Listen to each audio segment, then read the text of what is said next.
Selon le coordonnateur de la nouvelle société civile à Kasindi, cette manifestation n'a autre objectif que celui d'exiger le passage des véhicules des commerçants congolais transportant de poissons salés bloqués au niveau de Kastam Mbodoué par les autorités ougandaises sans aucune raison valable.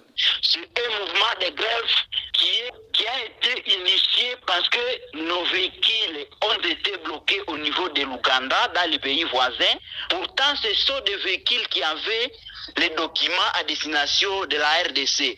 Mais par notre grande surprise et grand regret, avons remarqué que le gouvernement ougandais a pu bloquer nos véhicules qui sont à destination congolaise. Pourtant, les marchandises appartiennent aux commerçants congolais.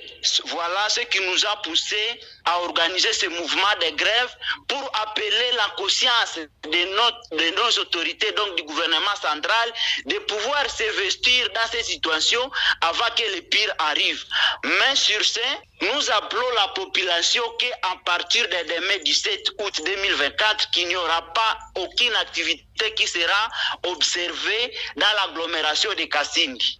Nous pensions qu'avec les opérations Oussoudia, que nous sommes devenus des frères entre les Congolais et les Ougandais. Mais c'était par notre grande surprise que le gouvernement ougandais n'est pas notre frère, n'est pas notre ami, parce qu'avec le blocage d'une marchandise qui est à destination de la RDC, mais arrêtée au sein du sol ougandais, c'est ce qui nous donne en fait une crainte à dire non, ça c'est un grand sabotage que le gouvernement ougandais affiche face à notre gouvernement congolais, surtout aux opérateurs économiques. Blaise Metoussela Bunduki a fait savoir que cette mesure ne sera levée qu'après qu'elle ait trouvé gain de cause.